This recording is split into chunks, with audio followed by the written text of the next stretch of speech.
Whenever a family has a child with an illness, you never know where that journey's going to take you. And we always prayed for a miracle.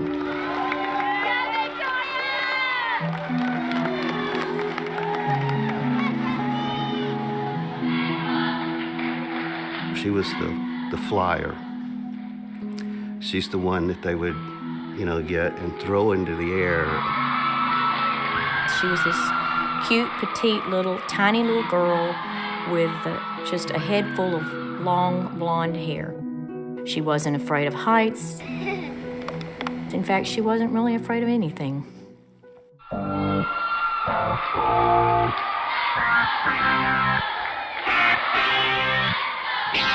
I've got a story just like anyone else. A wise man said, this too shall pass. Oh yeah. High and low, I'm gonna go all the way this time. I'm flying, never coming down. Gonna reach the stars. I'm going high. We had noticed she had just gotten weak. I said, what's the matter with you? I said, you're a tumbler. You can tumble and do backflips, without knowing. And it progressed from that to she fainted a couple of times. And we thought it was, she's got a virus or whatever. So I took her into the doctor the next day, and they immediately sent us to Texas Children's Hospital. She was just, from the moment I met her, she was about 11 years old, she just had a sort of magical presence about her, and nothing would keep that girl down. Victoria was diagnosed at the age of 11 and a half with acute lymphoblastic leukemia. The cure rate for leukemia is the 80%. When Victoria was told that she had cancer, that's the only time we saw her cry. And Dr. Dreyer walked in and told her that 80%, 85% rate cure. So Victoria accepted that. She said she wasn't worried anymore. In today's world, we cure, go away forever, about 80% of children. In 1965, we cured 5% of children. So the improvement is unbelievable. And Victoria actually had a particular subtype of ALL that the cure rate should have even been better than that. Victoria's treatment was to take 2.5 years. And at the end of 2.5 years of chemo, Victoria was to be finished with her treatment.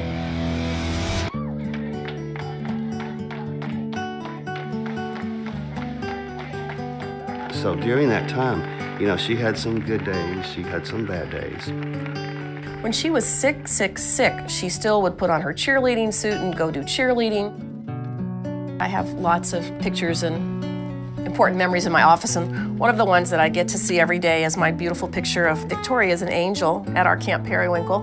I'm the camp doctor. I've been the camp doctor for 20 plus years, and I took a little girl who was suffering from cystic fibrosis and cancer, and she was in Tori's cabin. But Victoria would come around, 11:30 in the morning, 12, get this little girl all ready for the day's activities for the afternoon. And she got this little girl ready to go to the dance. I will never forget that little girl at that dance.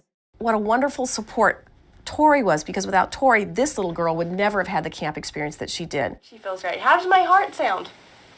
It's a little off. It kind of sounds like a bunny. Oh. I like bunnies. Oh, you like bunnies? I love them. Okay, you're good. Okay, thank you. Now I'm going to hand this over to Dr. Frickback and see what she has to say.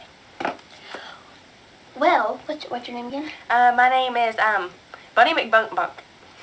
Well, Bunny McBunkbunk, today our breaking story is about a little dog named Arfie. Let's ask Arfie. In 2005, Texas Children held their first radiothon with the Children's Miracle Network Hospital, and that's where we met Doc.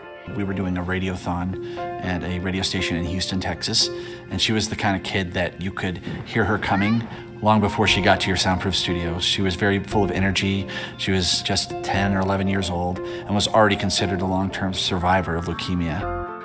Here she is, lying up in bed, tubes connected to her, She didn't go and cry about it or bemoan her situation. She was around to try to visit these other kids to make them feel better.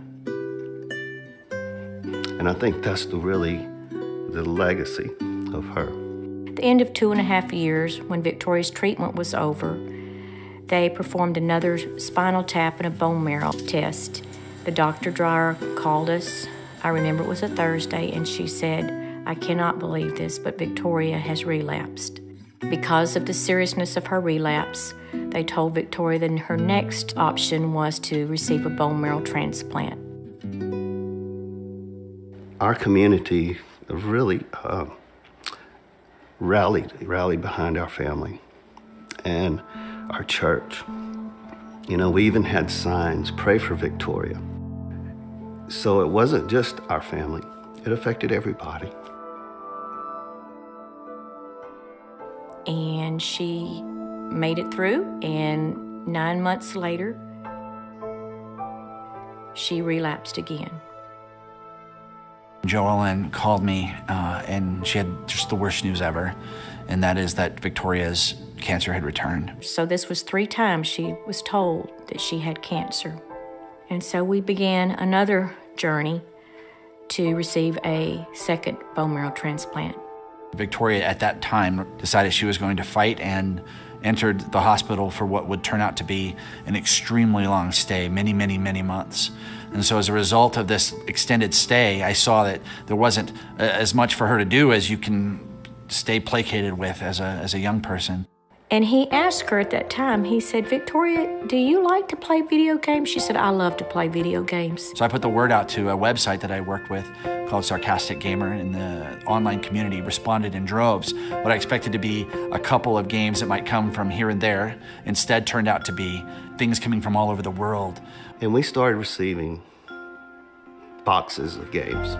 We had games that came in from Asia and Europe, and He was receiving games from all over Texas, all over the United States. so much so that it became sort of overwhelming. Tori had to end up giving it away to other kids who were also stuck in the hospital. She was the one to go around to be that extra person for all these other children.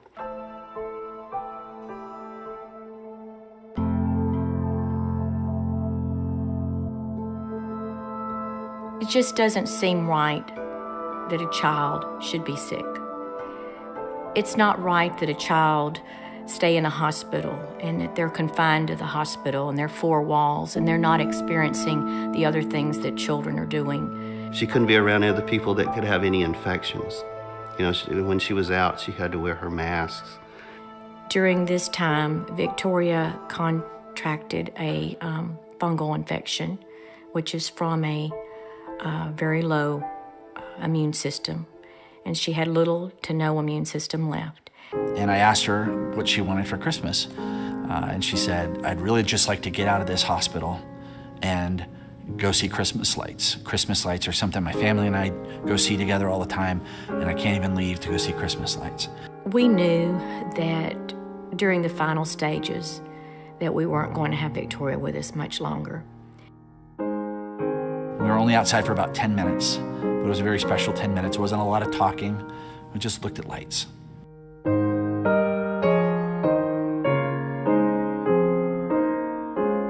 And after about 10 minutes, we rolled back upstairs to her room, and we had our picture made in front of a little Christmas tree. And I said goodbye. And that picture is one of my most prized possessions because it was taken just moments before I saw my friend for the last time. And Victoria passed away before I could get back to see her. The miracle that we received was that we had her for the time that we had her.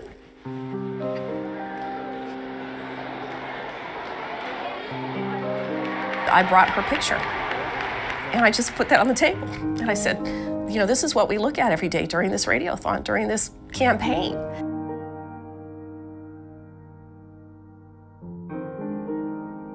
Victoria passed away on January 21st, 2008, after a 4-year battle with leukemia, failed bone marrow transplants, and fungal infections.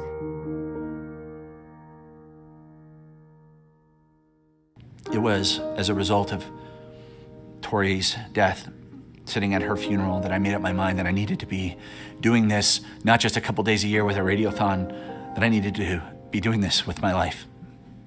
Doc wanted to do something special for Victoria, in memory of Victoria. And he came up with a fundraiser called Extra Life.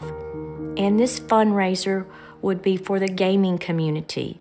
It just occurred to me that gamers should be able to do the things they love to help sick and injured kids as well. And so Extra Life was born. 1,200 gamers showed up on October 15th in 2008. With this year's Extra Life Gaming Marathon, we're helping save kids' lives. You don't even have to be a crime-fighting superhero. Each and every year afterwards, it continued to grow. Gamers responded by being able to game for their local hospitals. The next year, 4,500 gamers showed up, raised almost $500,000. The year after that, it was 15,000 gamers raising $1 million, and the next year, 17,000 gamers raising $2.1 million. Video games are like the #1 form of entertainment on planet Earth, have been now for quite a while. Anyone could be involved in Extra Life. Gamers aren't that pale kid in mom and dad's basement. They're mom and dads, they're aunts and uncles. A young child to an older adult to a grandparent. You can take all that fun of playing games for 24 hours and reach out to your friends and bring them to your environment. Or if you want to play a board game, a card game. The funds that Extra Lifers raise can go to a variety of purposes in the local area at the local hospital. So maybe your extra $20 or your extra $50 goes to curing 87% of children with leukemia. They might buy an isolette for a baby that is born the size of a cell phone and has to fight for its life. I can guarantee you that that money goes directly back to these children to keep this from happening again to someone else's child.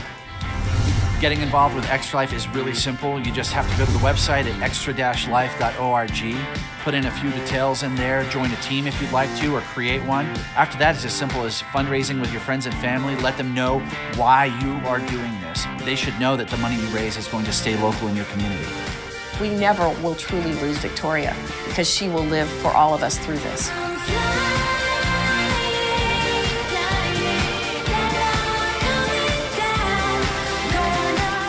It started with a little girl in Orange, Texas.